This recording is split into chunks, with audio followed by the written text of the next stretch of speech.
All right, hello. So this is Manny again. Thankfully, with Victoria, Paris, Bernice, Mariah coming here to help us out too, and last but not least, Jonathan as well, helping us with all the tech stuff. And not to forget to mention Ian as well. He was helping us out yesterday. So what the main goal of today is to try to get down at least a bit of a foundation into these antibiotics, right?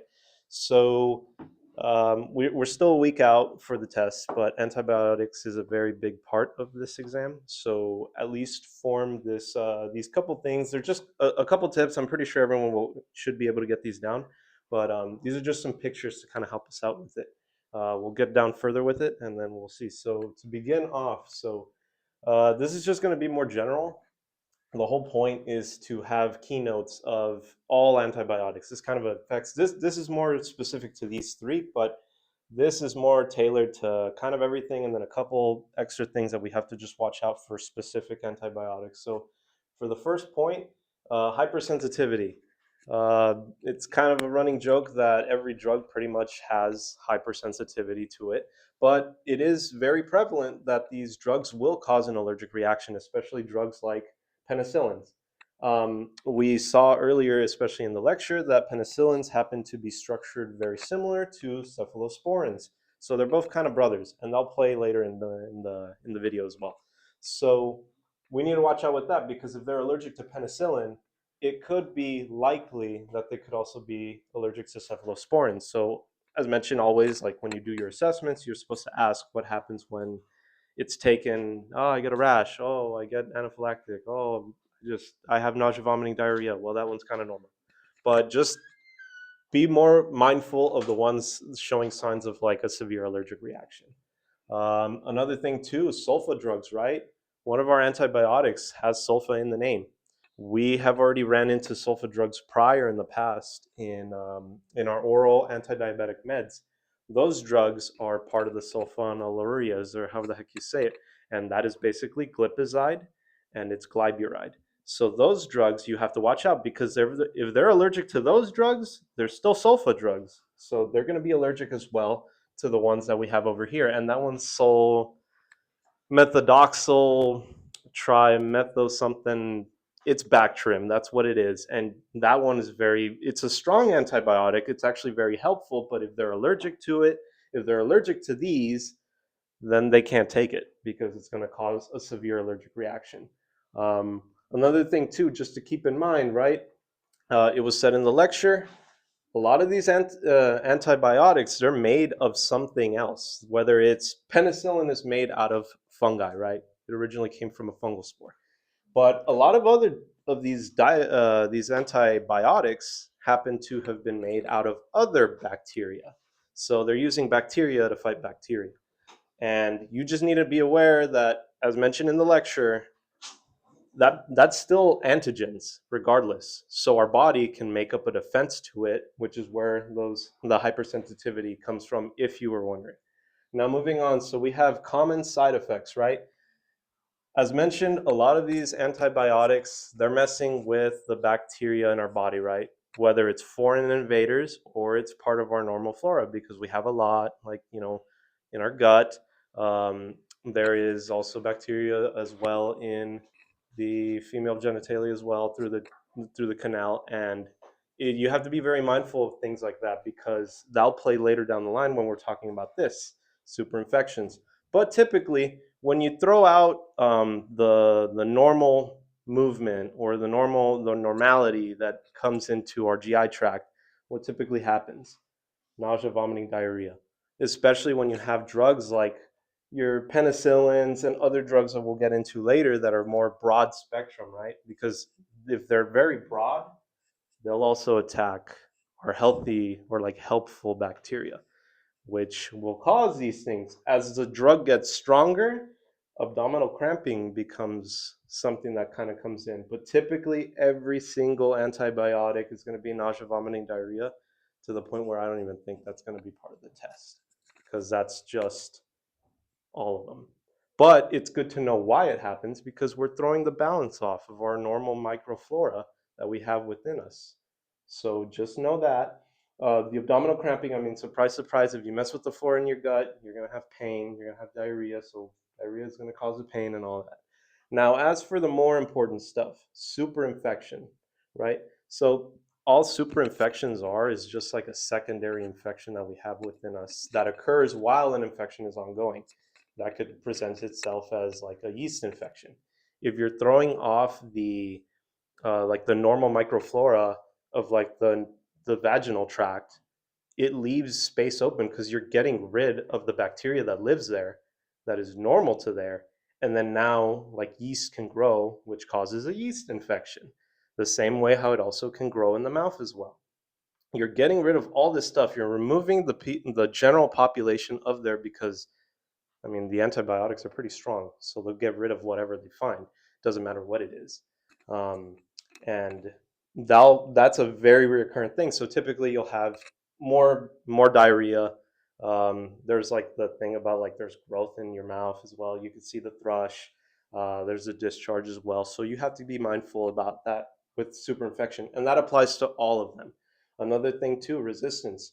In the slides in the lecture, it was mentioned that the more exposure you get to antibiotics because of just overuse, and then because bacteria, when they replicate, they don't do what we do where the body checks everything, makes sure every single part of the genome is right, and then it replicates.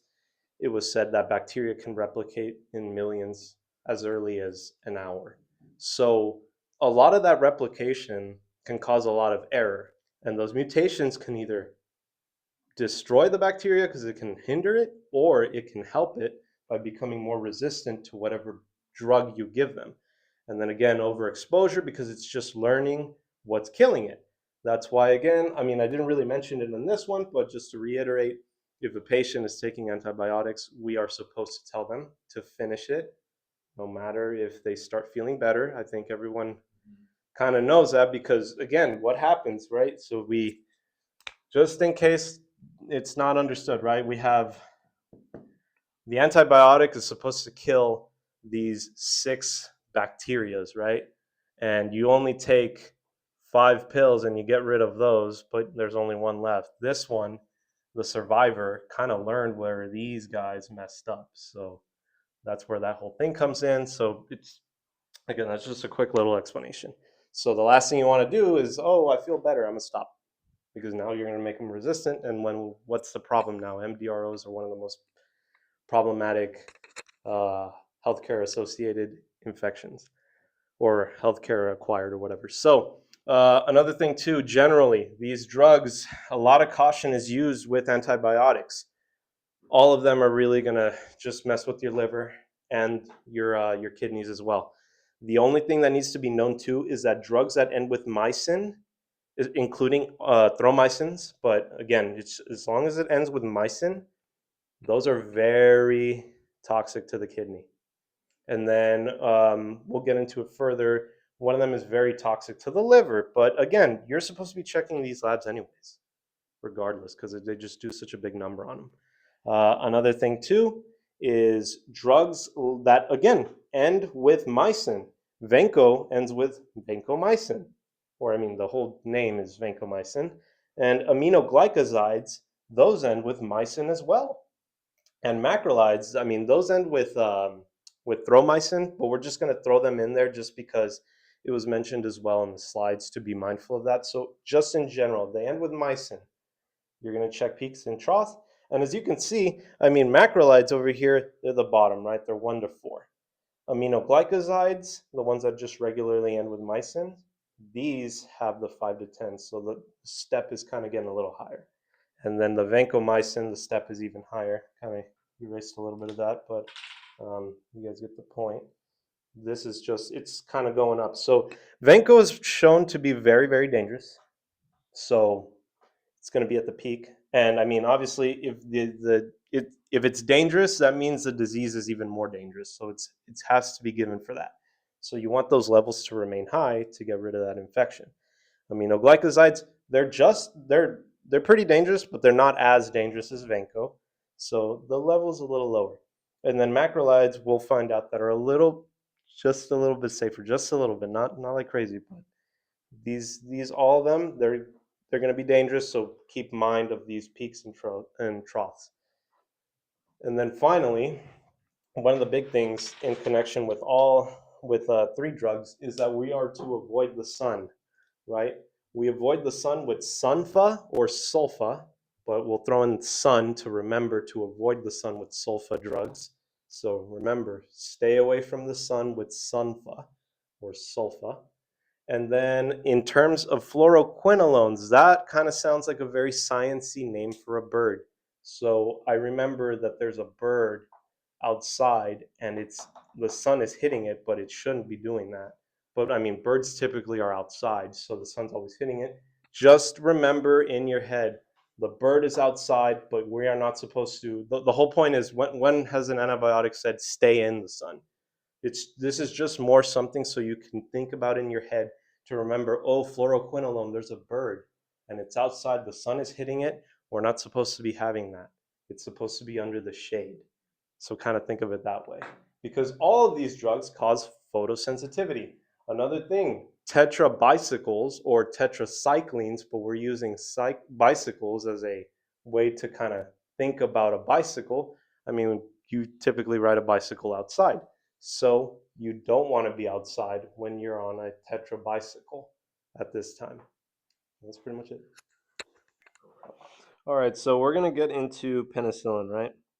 So penicillin is pretty much the most safest antibiotic. It's also kind of the oldest one if you think about it. Again, we're gonna I'll use these little lines later for we're gonna use these lines to describe it as fungal because you know how like a lot of fungus kind of grows like those spores and they kind of go out and all that stuff. So we'll just pretend this right here is fungus, right? So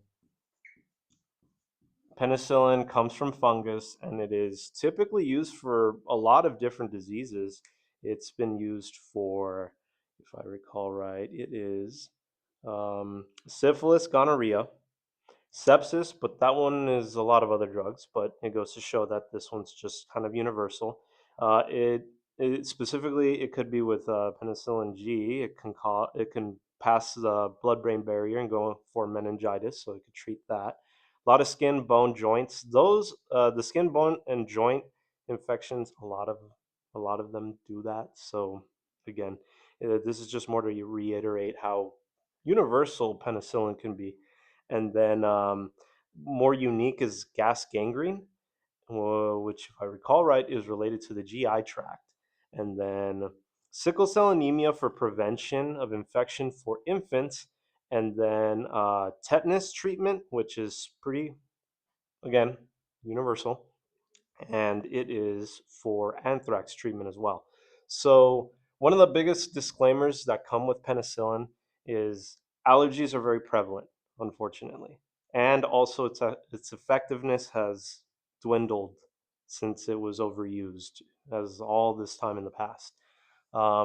Couple ways that we use to remember at least those old timey um, we think penicillin is old times, right? Like we use that as the example. Because Jonathan was like, oh, in the past, a lot of these people, like in these Western towns or in like just like prior to the 1900s, early 1900s, a lot of them died from STI infections like your syphilis and gonorrhea.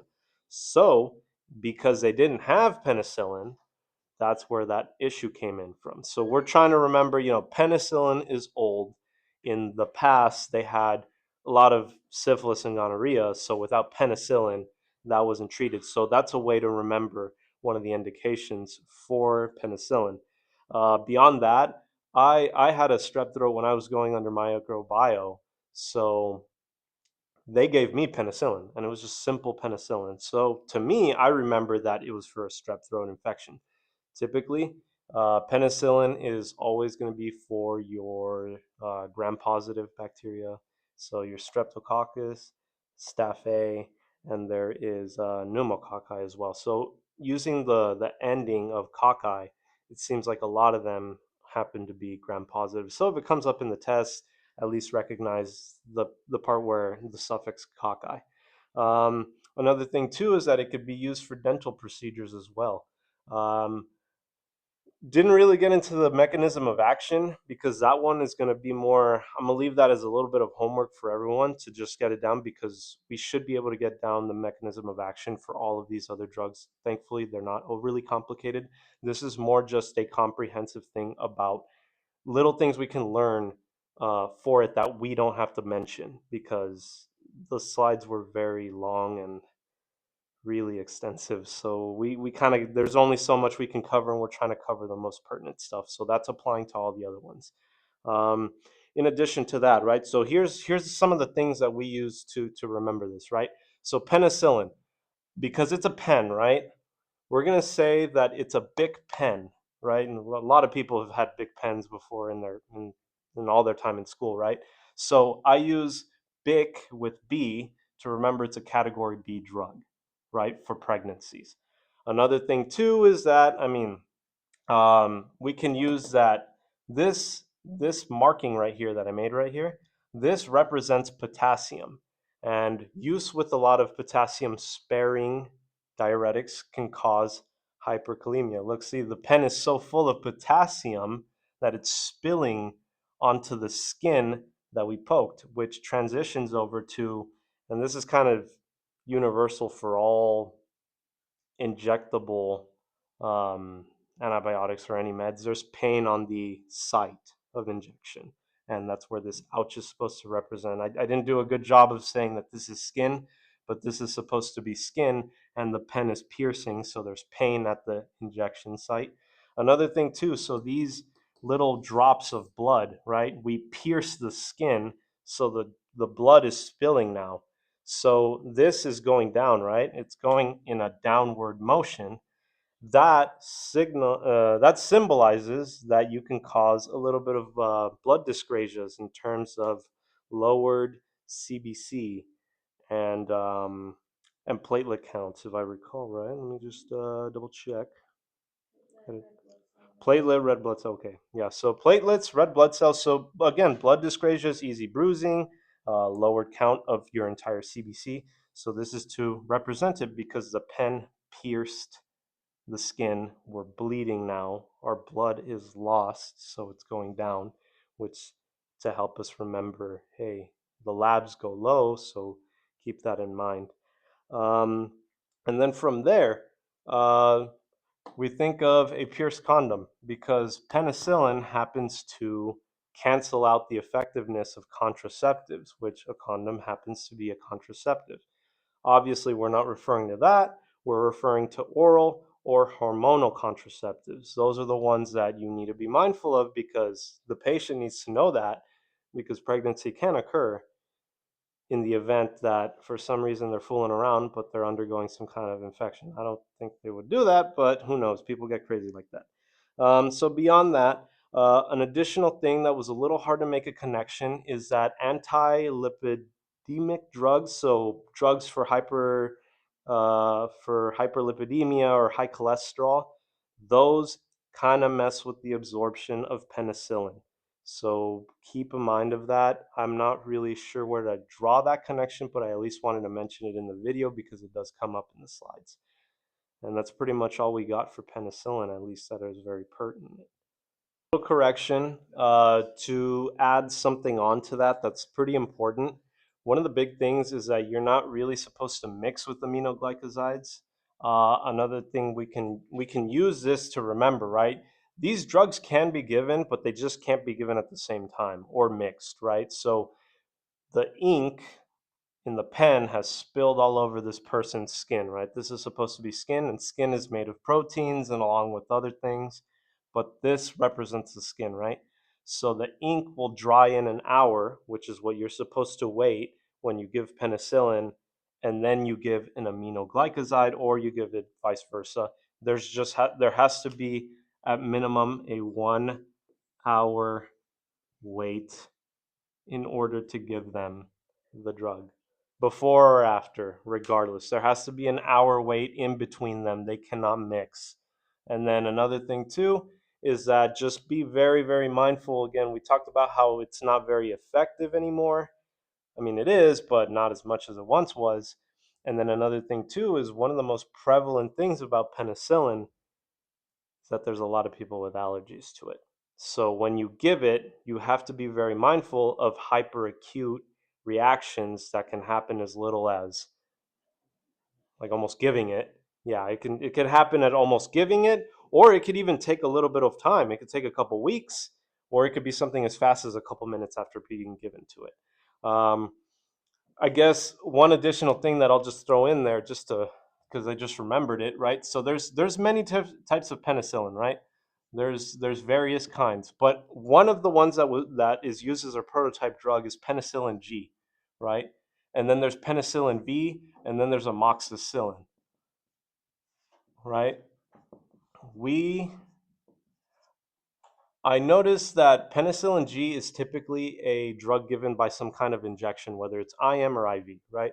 So we'll call this one penicillin Jim Bro, because of the IV or IM capability. Penicillin V, in Spanish, we have boca, which is just mouth, right? I sure hope I spell this right, but I'm just writing boca, like mouth in Spanish, so that means a PO drug. Amoxicillin is also another PO drug, so that one you just have to kind of just jot it in there with penicillin V. And then there's one more that I want to mention that I just remembered right now, which is a mixture of two different drugs. It is in last place, but very important, is piperacillin, right? That's another penicillin. And then piperacillin is usually mixed with tazobactam. So in this case, we will go a little bit to the mechanism of action of penicillin, right? So our penicillins, they mess with the cell wall of bacteria. And they use a special tool called beta lactam ring. Some bacteria that has developed resistance to penicillins have specifically developed the resistance to the beta lactam ring, and they have something that's called beta lactamase. And as many times we've seen, anything that ends with ACE is an enzyme, so that enzyme breaks down beta lactam.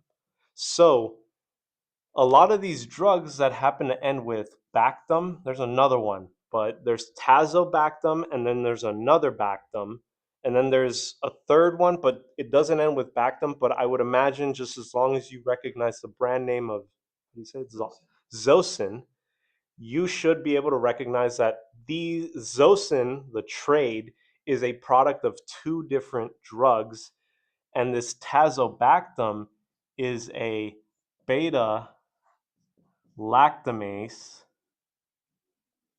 beta lactamase inhibitor.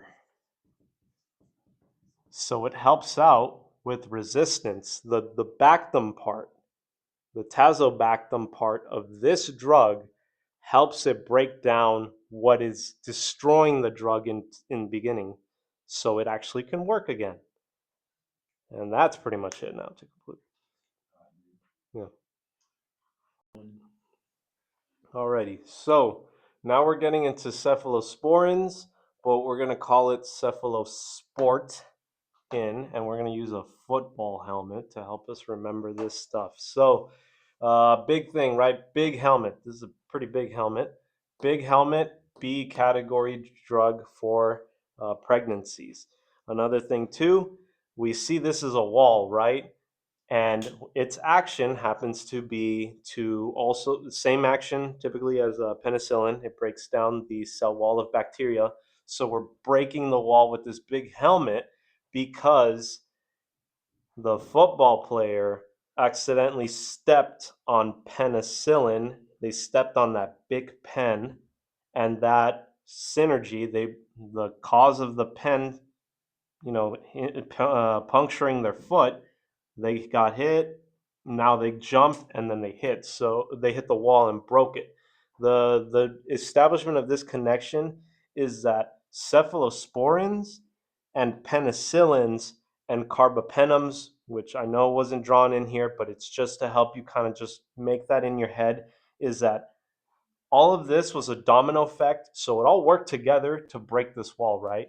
So penicillin with cephalosporins and carbapenems just increase the effect of the drugs of each other. It just creates more of an antibiotic effect. Um, but it wasn't drawn here, but use with drugs that end with mycin, which we talked about down here earlier in the video, those happen to make the prevalence of nephrotoxicity go up even higher, which is kind of a given because if you give a drug that already causes kidney issues and you just add more, whether it's a drug that kind of doesn't do it, it's just more work for the kidneys. And we already said that antibiotics already are kind of hell on the kidneys and the liver, so it's just going to make it worse. Just remember that because penicillin, the pen pierced the football player, the cephalosporin, it pierced their foot. It worked together to break the wall, so it made it worse. And then we have these fragments of the wall, right? And if you just remove everything else and only look at this, it looks like rashes, which is a common side effect that is unique to cephalosporins. In addition to that, typical indications would be respiratory infections, GU infections, so respiratory pneumonia. GU would be your UTIs. It's used for surgery prophylaxis. And third generation and up, there's 5 generations. So third, fourth, and fifth can help with MRSA and VRSA. But all of the first and second, they don't really help. In the end, we've talked about this before, it is structured very similar like penicillin. So cross sensitivity could occur. It's possible. So be mindful of that as well. Um, and then finally, we just have that we'll say that because they hit their head, right? Their head is shaken up, right? Football players, what do they kind of typically get? They get concussions. That's swelling in the brain. If the swelling gets really bad, you could have seizures. Now, does the brain swell all the time? No, that's rare. I mean, that's questionable, but in this case, we'll say it's rare because seizures is rare with cephalosporins, just the same way how it could be rare in concussions. Fact check me on that because I'm not 100% sure, but we're trying to just remember that they could cause seizures with high dosages, but it's rare. Um, and beyond that, right? The football player hit their head, right? What is something that's typically asked when anyone falls and hits their head, especially older people? What are older people typically on and they hit their head? What is something that's possible going on in the head that could be causing increased intracranial pressure? What is that? It's a specific medication that does something to your blood.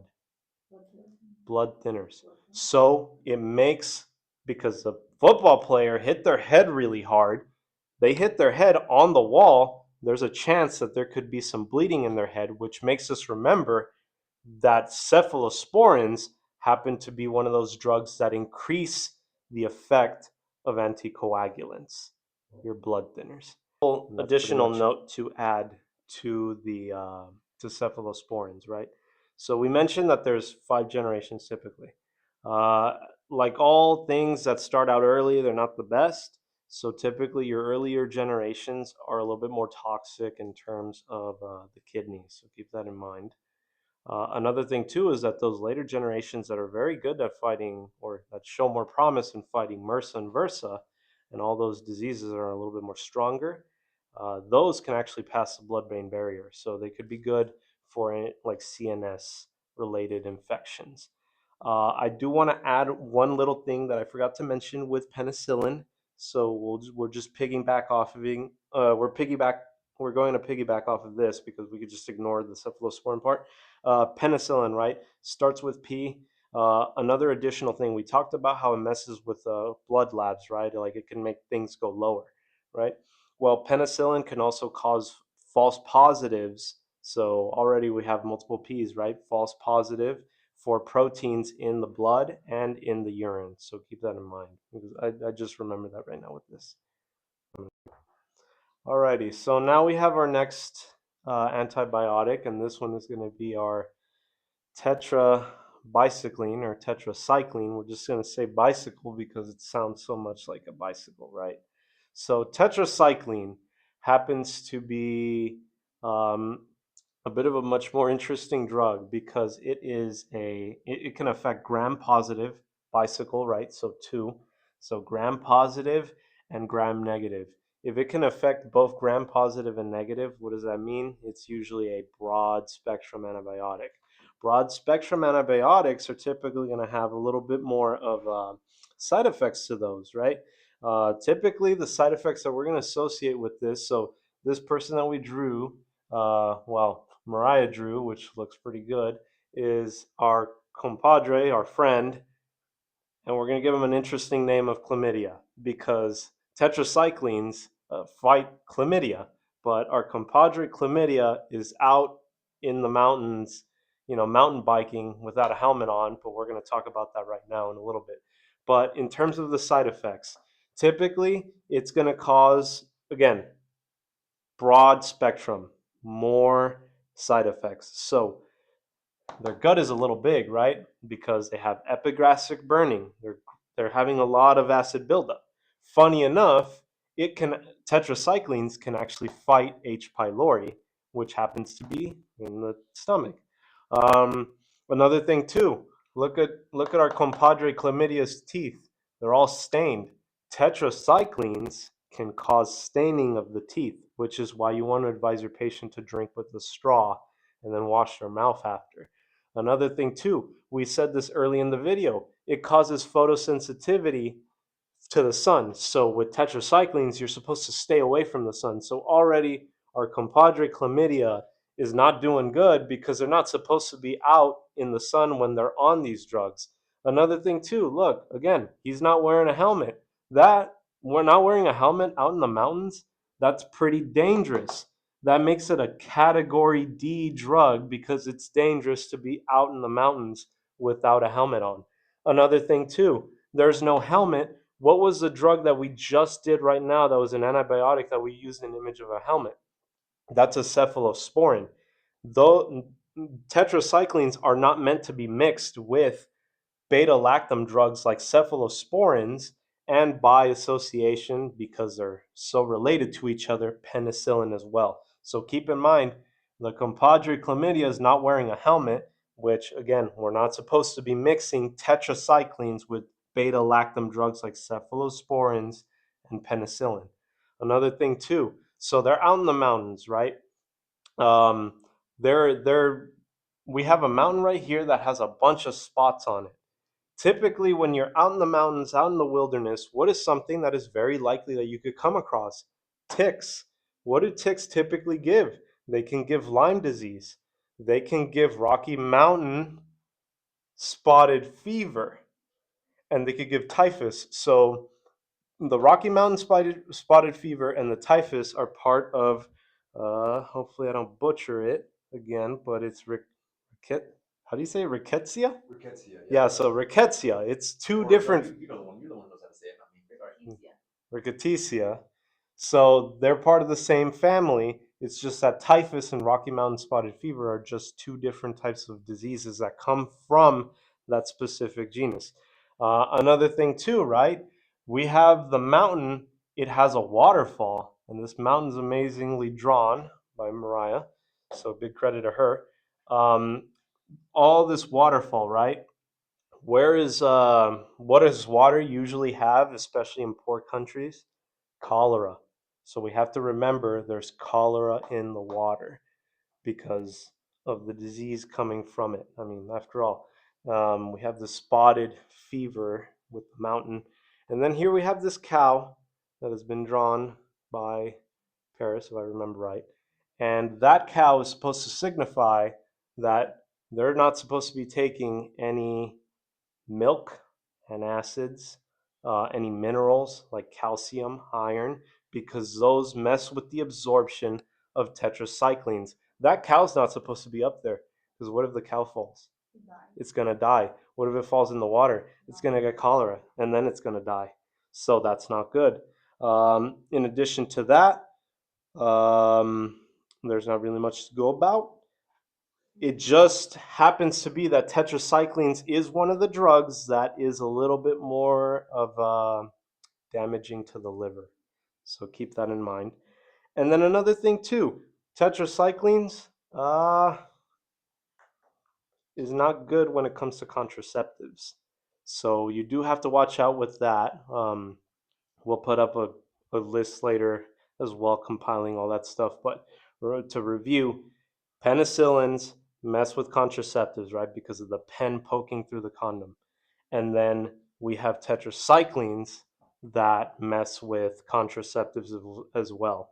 So you got to keep that in mind. I mean, after all, they're not wearing a helmet, right? The helmet is supposed to signify protection. No protection, there's going to be no contraception going on when you're taking them. And beyond that, Teach to wear sunscreen.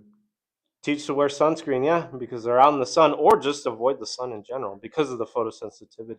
Protective clothing. Clothing, sunscreen, Avoid tanning beds. shade, tanning beds. Yeah, that's pretty much it. For the teeth, it's not drinking through a straw. It can cause discoloration for um, I thought it was. children, so you can't have. So children under 8 can't take it because it can cause permanent discoloration. Hmm. Well, for adults, regardless, it causes staining, anyways. But yeah, we'll mention that. So, in terms of tetracyclines, it's not supposed to be given for children younger than 8. Yeah, at or equal, like less than or equal to 8 years old.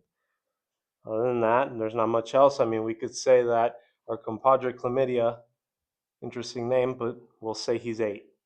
He's not supposed to be on this stuff. But they're not supposed to be out in the mountains at all. You know, they're not supposed to be being out without a helmet. So we'll use that as that. We'll even put the little 8-year-old right here. 8-year old. Just in a circle. I don't know. Because they're not supposed to. And that's it. Yeah. So some additional notes to add to the tetracyclines, right?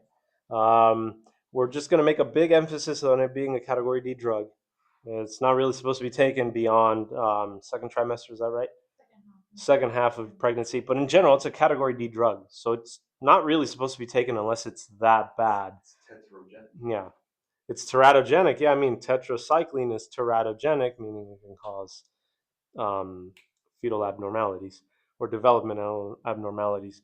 And another thing too, in the slides, it was mentioning as well that you do have to be more mindful of superinfections for these types of drugs on the tetracyclines because it's more recurrent. I mean, we could use the example of the H. pylori already being there that tetracyclines will treat, but I mean, more stuff is coming up in this case because the patient's already having the GI upset and the epigastric burning. It's like, hey, H. pylori might be making a move more on that.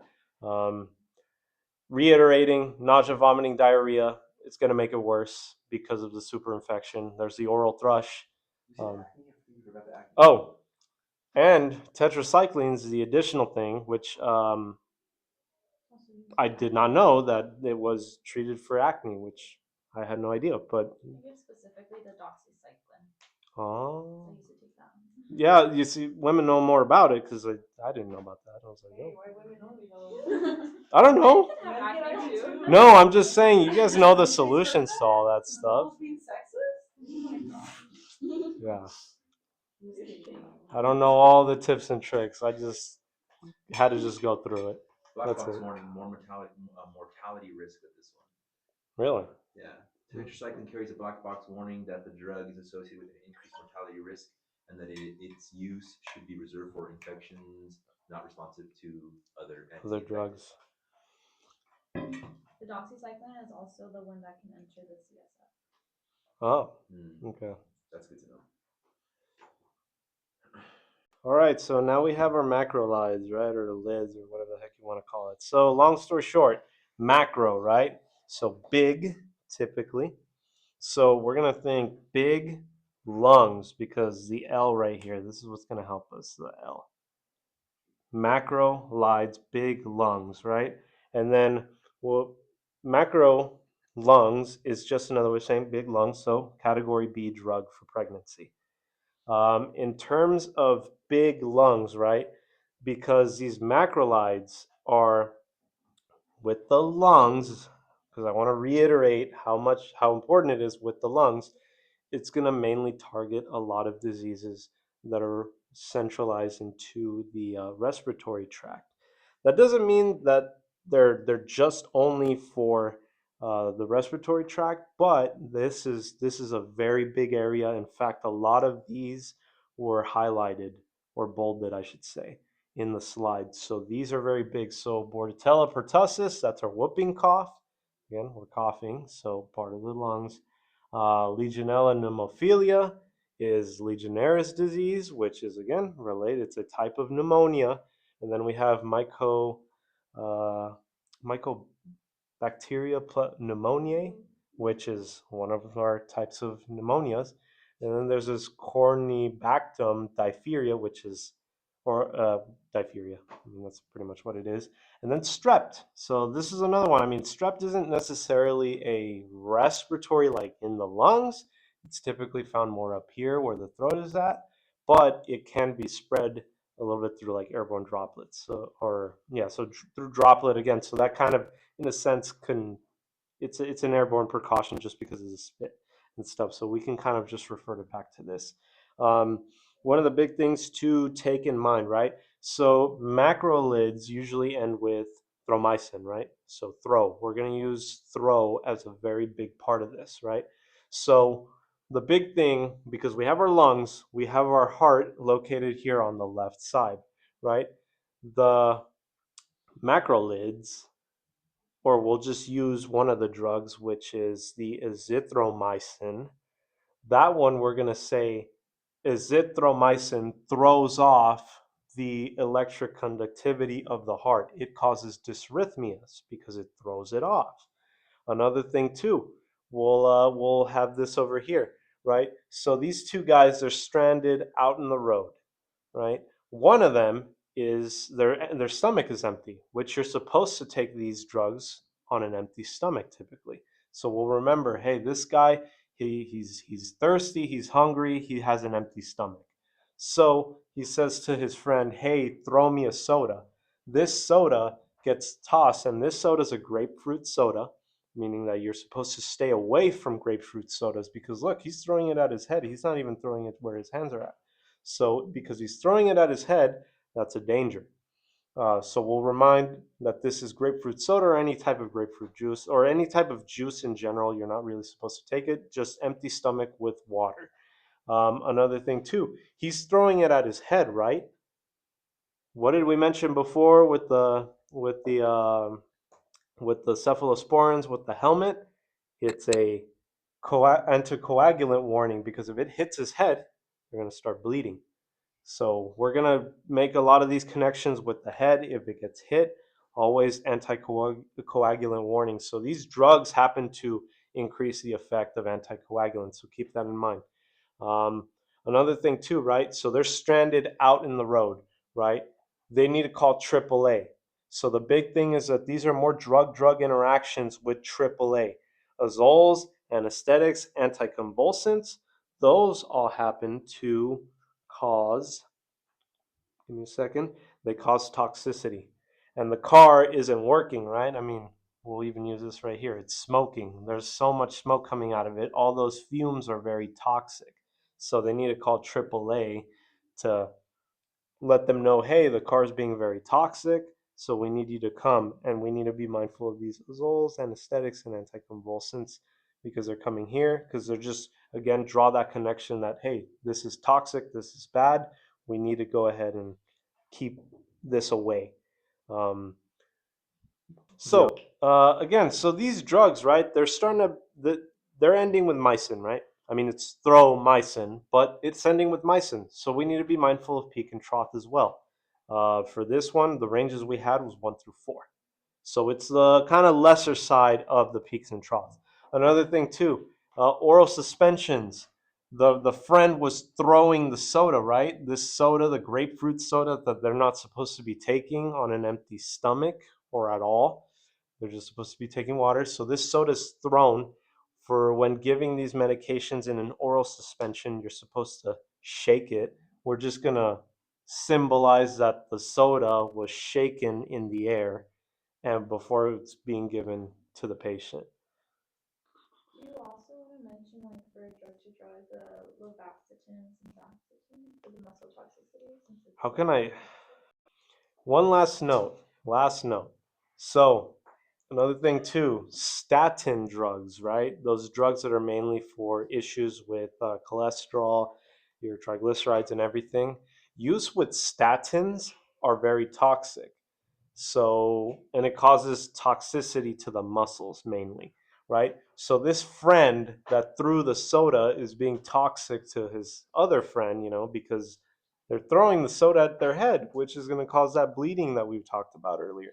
So, keep in mind that statin drugs for high levels of cholesterol or lipids or whatever can cause muscle toxicity. All right, so now we're touching on aminoglycosides, which typically end with mycin. So, what did we say about mycins? We typically have to do our peaks and troughs. In terms of this one, if I recall right, it's going to be 5 to 10, so watch out for that. So, getting into it, right? Aminoglycosides. We said we weren't really going to go crazy about the whole mechanism of action, but since it's in the name, it inhibits protein synthesis. After all, it's right here, it's in the name, aminoglycosides. So amino meaning proteins that get built up, right? Aminos, peptides, proteins, right? So what we're going to use is this big, giant, cartoony piece of meat, and we're going to use that to kind of help us out because this person right here, they're very hungry and they need to eat this big piece of meat, right? The big thing that I'm trying to draw the connection is that it's typically going to be a lot of GI related infections, right? Now, we could just say that someone peed on the meat. So, some of those things, some protozoas can be affected by this antibacterial drug, which is kind of interesting about that. Not a lot of them do that. But beyond that, so the meat got peed on, so protozoa, Enterobacter, and E. coli. Now, we've heard these a lot. Enterobacter is very common in terms of the GI. In fact, that's actually part of the name, entero, usually meaning like in the GI tract, enterologist, so on and so forth. And E. coli, I mean, that one's E. coli. Everyone kind of knows what that is. And once again, seems like Chipotle has an issue every year about that stuff. So from there, we're going to use this soda, right? We're going to use this soda to represent the other diseases that aminoglycosides can fight with. So we're going to have Pseudomonas, which we'll just use the pseudo part as fake, right? To remember Pseudomonas. Citrobacter, we'll say, is citrus because of this citro, and then Klebsiella sounds a lot like club soda. So just remember fake Pseudomonas, citrus, Citrobacter, club soda, Klebsiella. And because this soda is brand new, usually the fluid is going to be clear. It's not going to have things in it. This drug is typically given by IM, or let me just correct it. Oh, IM or IV. And this drug needs to be clear. It can't be cloudy or any of that stuff because if it is, toss it out. Um, in terms of special things that is more related to this drug for side effects, this is, again, we mentioned these mycins. These mycins, if you watch the video from Simple Nursing, they made a big emphasis about how mycins are very, very nephrotoxic, so they're very bad for the kidneys. And we talked about that. I mean, after all, peaks and troughs, that's the main thing for that is to prevent any damage from occurring. And then another thing too, it's nephrotoxic and it is also ototoxic. That's where it starts coming in. Anything that ends with mycin, whether it's, I mean, it's not as prevalent with thromycins, those macrolides, the big lungs. They're not very occurrent with those, but it's still possible to have ototoxicity with high dosages for those. But for these, it's way more prevalent, the mycins. Always watch out with that. Your peaks and troughs are very important to prevent any damage in the kidneys and any damage in the ears. And typically, what are our signs of those damages? For the ears, it's dizziness, headache, ringing in the ears, loss of balance, um, pain. Another thing, too, with the nephrotoxicity, elevated BUN, elevated creatinine, less urine output, and all sorts of signs for the damage of that. In terms of this drug, aminoglycosides, right? It's already dangerous as it is, right? When it's given with drugs that are antifungal, which we'll be covering very soon, coming Tuesday, amphotericin B is a systemic antifungal drug. That drug already itself is very toxic. So when being given with amphotericin, that causes more prevalence for ototoxicity. And amphotericin already is ototoxic. So if you're giving an ototoxic drug, which is this, and another ototoxic drug, what is it going to do? It's just going to make it worse. And then another thing too, amphotericin is also very toxic to the kidneys. We just said this one is too. So if you give them together, it's going to make it worse. It's going to destroy the kidneys almost. Another thing too, in terms of nephrotoxicity, it's other drugs that end with mycins. If you're just combining them, they're going to work together and they're going to be more toxic. And then the only other changes is for the amphotericin that we mentioned for the toxicity. In addition to that, it's aspirin, Lasix, and your bumanitide, which is basically anything that is a potassium sparing diuretic, but we can possibly associate any diuretic increases the likelihood of ototoxicity. So the biggest thing to really take away from this is if you give this with other drugs that typically make such big moves in the body, they're going to make toxicity worse. And another thing too, right? So we're making that connection of the diuretics that are so bad, that like they can cause so many issues. What is one thing that can occur with a lot of these potassium sparing? I'm sorry, these loop diuretics, right? They're going to cause a loss of potassium. So we'll use that connection that it's bad to take with diuretics because they can also lower levels of sodium, calcium, in addition to the potassium that we see that is lost. And in terms of this, right, it's already a pretty dangerous drug. Typically for pregnancy categories, it's A, which is the safe, B, which is safe about there, and then C. Once you start crossing C, that's when things get unsafe, and then D is like this is really not safe, and X is this cannot be given. This happens to be a drug that is a class C. So it's a C category drug for pregnancies. Um, and again, I must reiterate the peaks and troughs for this one is specifically, if we're recalling right, 5 to 10. So be mindful of that. I apologize. This one, again, aminoglycosides, right? Ends with mycin. It's already neurotoxic. That's where you get the ototoxicity. But this one has more prevalence to do additional neurotoxicity signs and symptoms, right? So it could cause like what was it, respiratory depression? Like paralysis, which I mean that's a type of depression. So it can mess with your respiratory drive. Another thing too, neurotoxicity, right? We talked about like we've been shown signs and symptoms of those. I mean, it'll be inadequate, like it'll be the muscle twitching, seizures. It could cause all that kind of stuff because it brings down your nervous system, and then eventually you could pass away. So you do need to be mindful of that. And that's what the black box warning is because again, it's a sin to give these myosins, or I mean mycins, I'm sorry. So be mindful of that. All right, so now we're moving on to fluoroquinolones. We're almost done. It's good Lord, this is long. So when it comes to fluoroquinolones, right? They sound a lot like. Oh wait, Okay. is it good? Okay, I thought it was died. So when it comes to fluoroquinolones, right? If you guys have ever used like those, like I guess it's like those sciencey books about animals, that the word when I see this fluoroquinolone. It kind of sounds like a very special name for a bird. So it makes me think of birds, right? And then I know I only drew one, so please forgive me, but I'm not going to draw like five of these because that's way too long for what it is. But when we think of a group of birds, right? Because, oh, look, it's fluoroquinolones. Those are the one class of drugs, right? These are birds, right? We're saying fluoroquinolone, bird. A group of birds is a flock of birds, so they end with floxacin, right?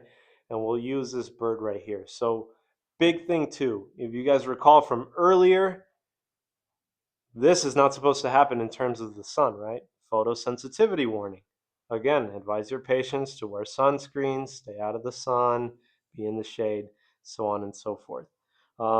In terms of this one, inhibits DNA synthesis. Again, that's just as quick as we'll go through with it. But beyond that, we're going to get into the different side effects, right? So we already mentioned the photosensitivity. So you're not supposed to be out in the sun when you're taking this, right? So the bird, right? We'll say it's a hummingbird, and hummingbirds have a very high heart rate, right? So the big thing, and we can also use the name, like, right? So we'll say fluoroquiver because our heart will quiver with the dysrhythmia. Again, also a hummingbird's heart is very fast, so it's almost like it's quivering. So we'll say that your heart will quiver with fluoroquinolones. Again, fluoroquiverlones. Beyond that, right? So the reason why I drew these little lines on the head of this bird is because it's out in the sun. It's a really hot day. The sun is really hitting the bird's head. And what happens when you're usually out in the sun for too long? You start getting a headache. You kind of could get dizzy.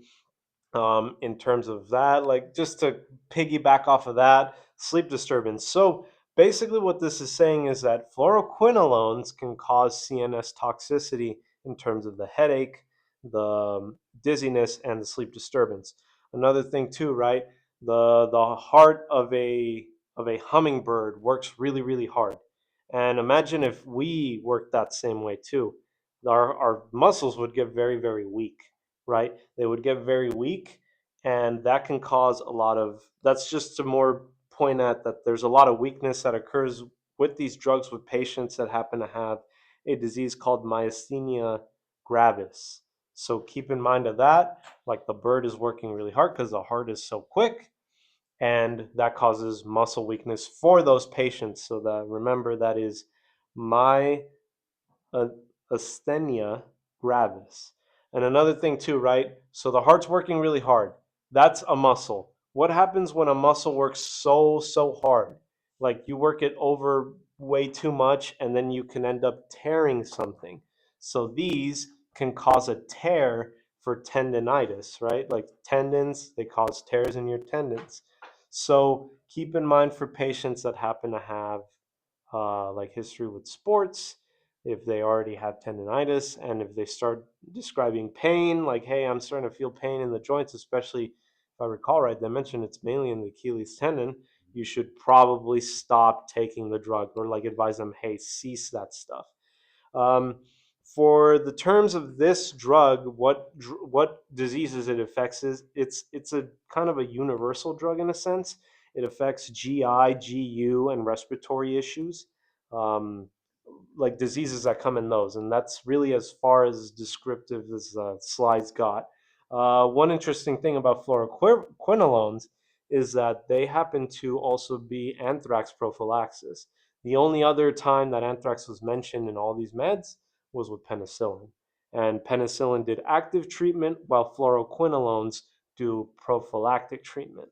Um, Kind of examples of those issues with the GI, GU, and respiratory are like your pneumonia, your sinusitis, your UTIs, diarrhea, eye infections, so skin, and like the kind of like all infections that you typically find. So this is a pretty universal drug, right? And it's a floxin, right? One of our most common drugs that is given in the hospitals is Cipro, which is ciprofloxacin, brand name Cipro. Thank goodness that they went with that name for the brand because they made it easier for everybody.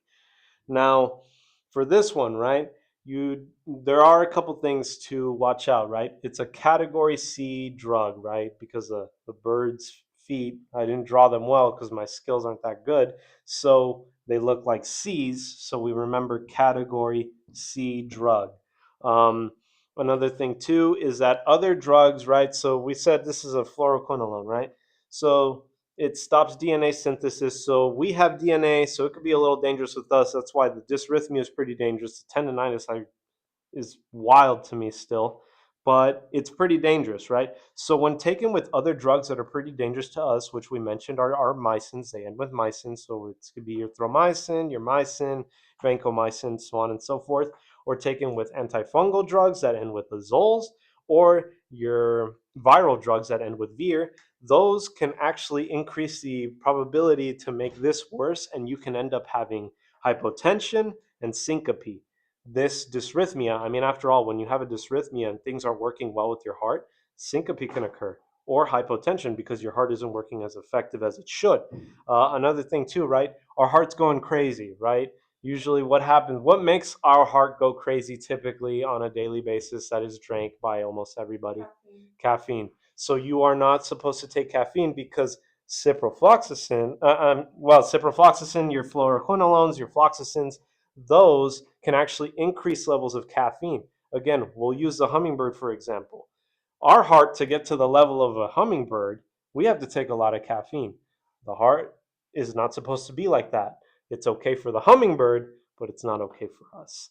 Um, and then beyond that, I drew a little like I don't know, just pretend they're pebbles and rocks and stuff. These are minerals. This is just to reiterate that you are not supposed to take any iron, any magnesium, antacids, milk, anything that like that that's going to mess with the absorption of these drugs of our fluoroquinolones. And that's pretty much about it.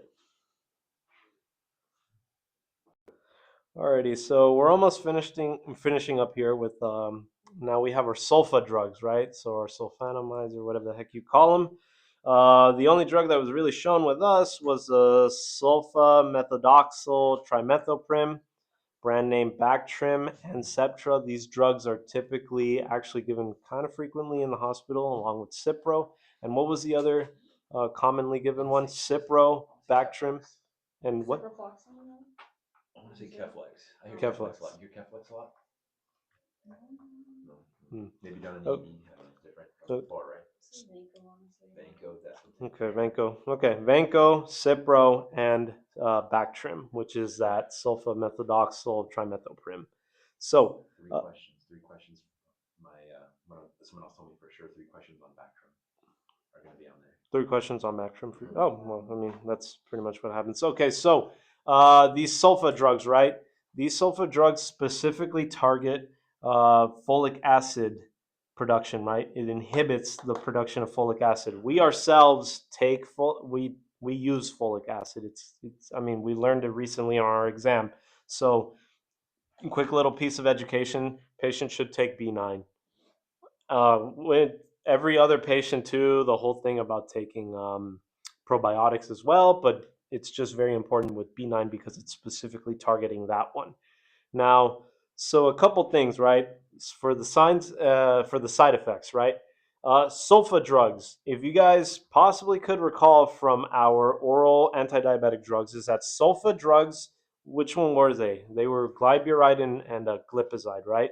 Those drugs, one of their very serious adverse effects is that just because they're sulfa drugs, they typically cause bone marrow suppression, and they're pretty big on the nephrotoxicity.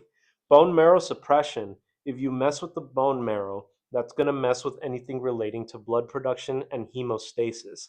So you're going to have basically lower levels of WBCs, could be red blood cells. You could bruise easy, kind of things like that, because you're having blood discretions because you're lowering the levels that you're normally having with the bone marrow.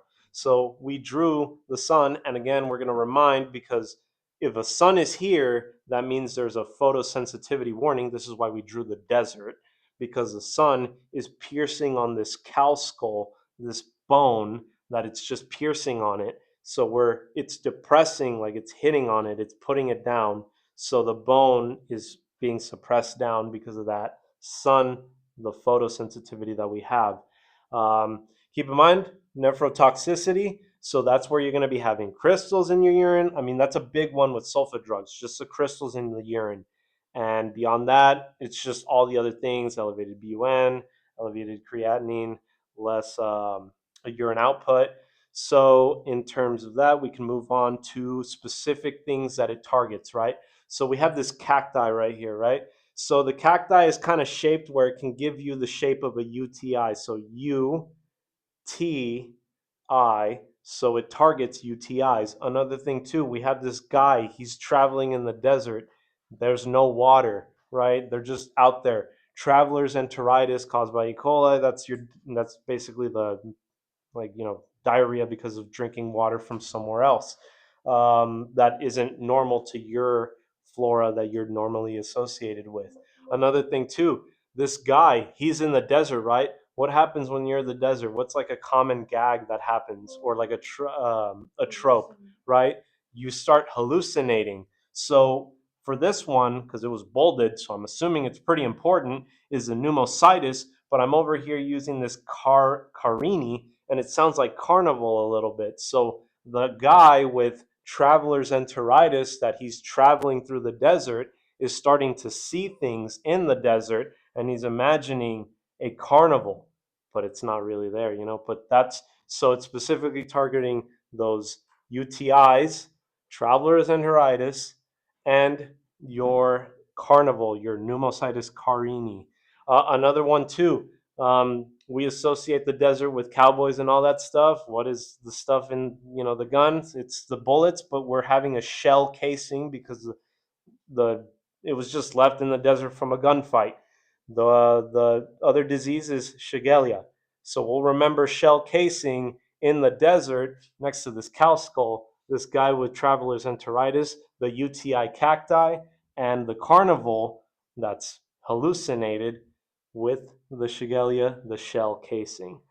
Um, Another additional thing that a lot of these other drugs do too, in addition to these sulfa drugs, pneumonia. A lot of these target pneumonia. So this one just happens to be another one that does that.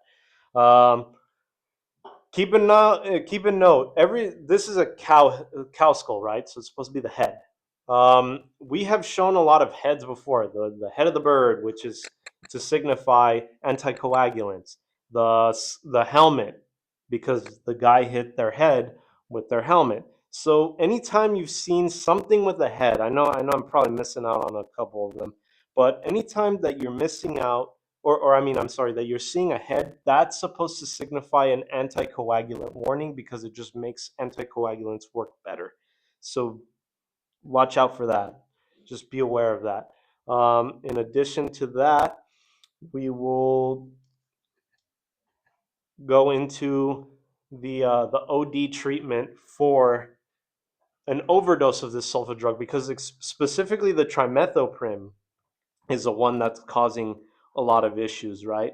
So the traveler, right? They're dehydrated.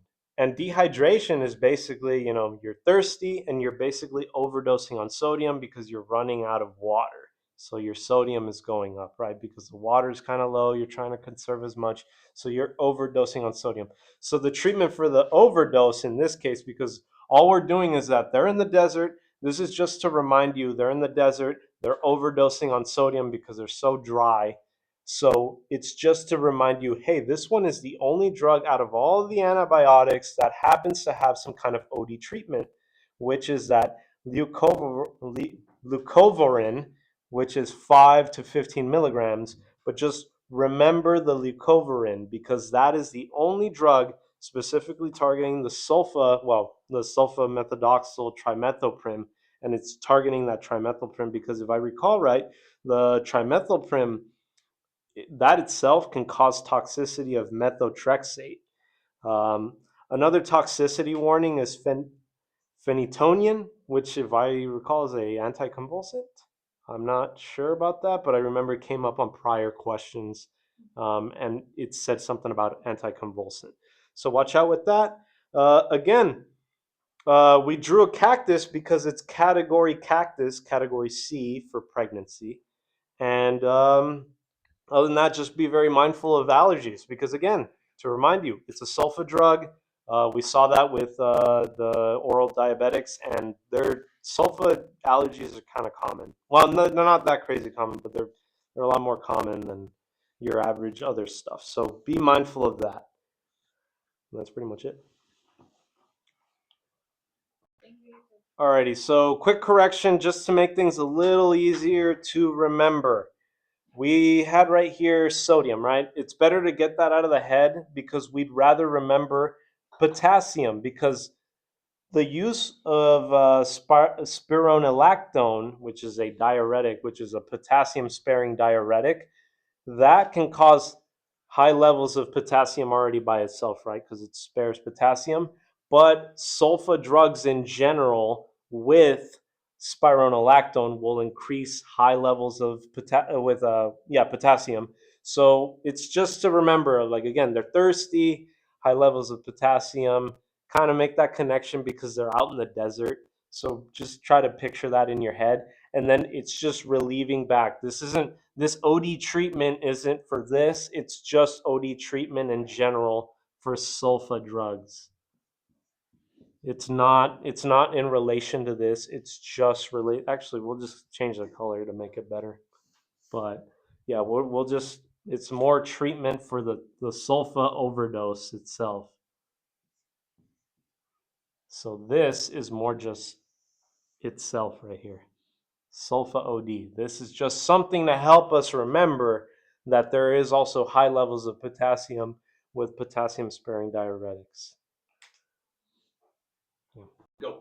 All right, so additional thing, because who knows, it might come up in the test, it might not, but it's better to have it not and needed. I mean, it's better to have it not needed than needed not have it. So we're gonna put the example, right? So we have a cactus here. That's to remind us that category C, after all, another thing too, category C, cowboy.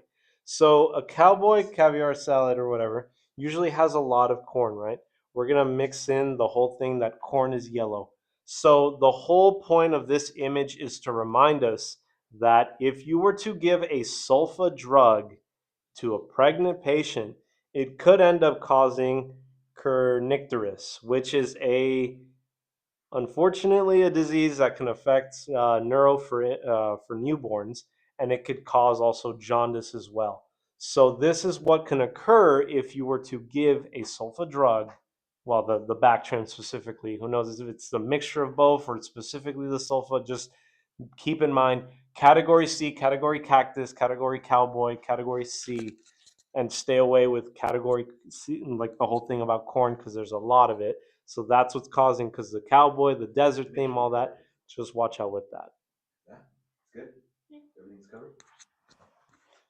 And just to add, it's also for pregnancy and lactating Oh, and because lactate. it can cross Placenta barrier. the placenta barrier and Yeah. it can be transferred through milk. Just put it right And that's it. Anybody grab it. Cool. All right. So the last drug that we have is vancomycin, right? So for vancomycin, we all I could really think of in this way is vanco, right? Vancomycin. Vanco kind of sounds like bank, so we drew a bank, right?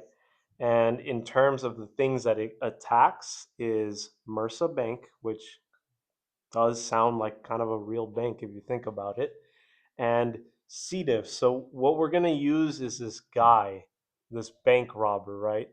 There's money in here, right? And what's in there? Coins and dollars, C. diff, right? So we'll use that. So it specifically targets MRSA, targets that MRSA, and it targets C. diff. From there, again, this ends with mycin, right? So what do we need to do? Mycin, anything that ends with mycins, you check the peak and trough.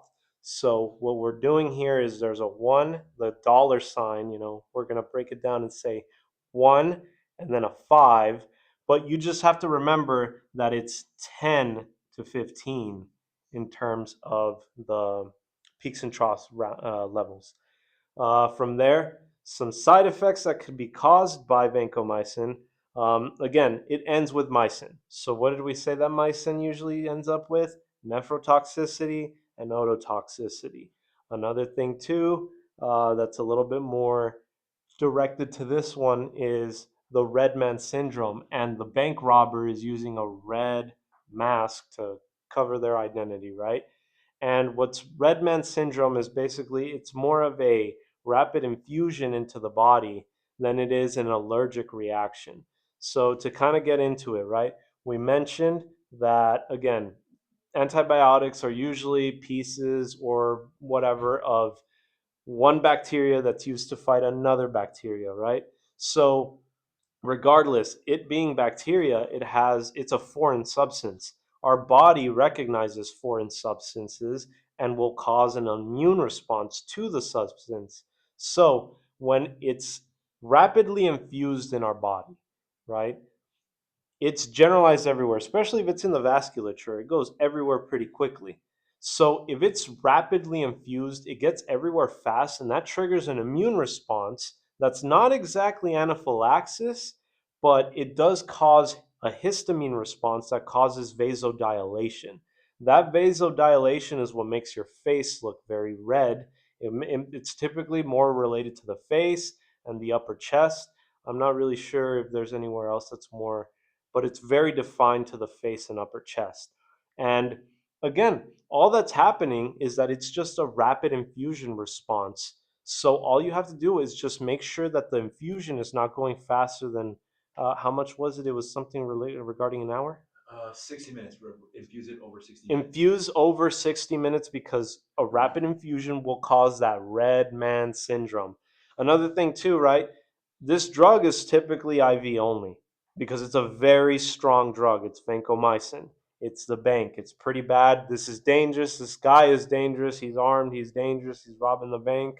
So obviously, the diseases C. diff and MRSA are pretty dangerous as well. So you just need to keep in mind because it's dangerous. The only real route is your via IV.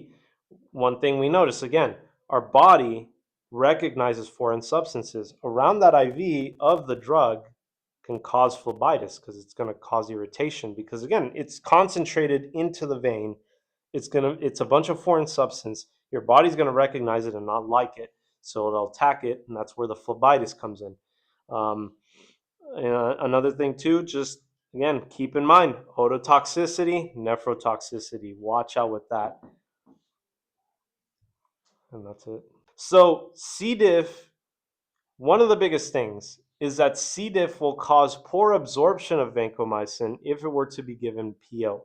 Because C. diff, imagine this wall is like the mucosa in our GI tract, right? As C. diff continues to grow because of its invasiveness, it kind of creates this layer over the mucosa, which it acts as a shield if you think about it. And if the med is in there, it won't be absorbed well because all that C. diff that grew in the GI tract, in the gut, won't be absorbed in. It'll be blocked. It won't make it through. So instead, it gets excreted out, and C. diff continues to grow. That is the reason why it's typically given by IV because it just completely bypasses that. It's in the bloodstream and it helps attack and it just assists your immune system to fight it better. And that's pretty much it. I hope this video has helped. It's been a collaborative effort with everybody. So again, thanking Jonathan with all the tech help, Victoria with all her stuff, Mariah, Bernice, Paris, and Jonathan, and the other Jonathan, and Ian. We've all come together, and I hope this video helps out a lot. Here's hoping we get a good score.